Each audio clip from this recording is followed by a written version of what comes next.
Hello everyone, welcome back to my channel. তোমরা সবাই কেমন আছো? আশা করি সবাই ভালো আছে, আর আমিও ভালো আছি।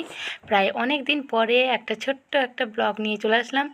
এই ব্লগটা ছিল আমার শ্রাবণী সোনাকে রাধারানী সাজানোর। দেখো এখানে ওকে সাজানো শুরু হয়ে গেছিলো। এখানে ওনার কসমেটিক দেখো কত ছড়িয়ে রেখেছি বিছানায়, মানে যা ছিল সমস্ত কিছু বের করে নিয়েছিলাম ওর জন্য।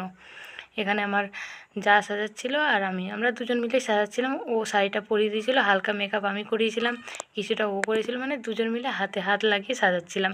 একার পক্ষে তো সম্ভব না ওকে সাজানো। বেশ মিষ্টি দেখাচ্ছিল ওকে, আর আমার যা বারবার বলছিল আমাদেরই নজর লেগে যাবে ওকে। তারপরে ওকে কলকা তুলে দিল, আমার যাই কলকা এঁকে দিয়েছিল, কারণ আমি অতটা ভালো পারি না। দিয়েছি দেখো ওর ফুল লুক, খুব সুন্দর দেখাচ্ছিল ওকে। তারপরে ওকে আমরা নিয়ে বেরিয়ে পড়লাম, নদীর ধারে নিয়ে যাব ওকে। মানে আমাদের বাড়ির পাশেই নদী, সেখানেই নিয়ে যাব ওর ফটোশ্যুট আর ভিডিও শ্যুট করার জন্য। কারণ পরের দিন তো জন্মাষ্টমী, এই ভিডিওটা জন্মাষ্টমীর আগের দিনের ছিল ব্লগটা।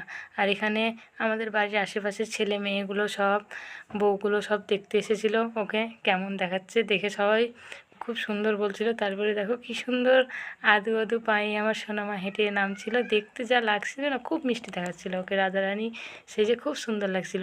ওর মাথায় চুল ছিল না, ওর এক্সট্রা চুল ছিল, সেই চুল দিয়ে ওর মেকওভার করা হয়েছিল। কেমন লাগছে তোমরাও কমেন্ট করো। তারপরে আমাদের ভিডিও শ্যুট ফটোশ্যুট সব করার পরে আমরা বাড়ি ফেরার পথেই আমার যাও ভিডিও করা শুরু করেছিল। তারপরে আমার মেয়েকে একটু ওয়াক করালাম, তাকে কেমন দেখাচ্ছে তোমরা কমেন্ট করো অবশ্যই। তো ভিডিওটা আমরা এখানেই শেষ করব।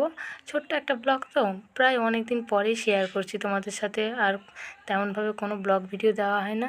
তো ভিডিওটা এখানে শেষ করছি। ভিডিওটা ভালো লাগলে অবশ্যই লাইক কমেন্ট শেয়ার করো, আর আমার পেজটি ফলো করে রাখো। এখনকার মতো টাটা। আবার দেখা হচ্ছে নেক্সট একটা ব্লগ নিয়ে, খুব তাড়াতাড়ি চলে আসছি। সবাই ভালো থেকো, সুস্থ থাকো। আমরা নাইটি পরে আছি, তাই জন্য একটাও ফটো খিঁচিনি।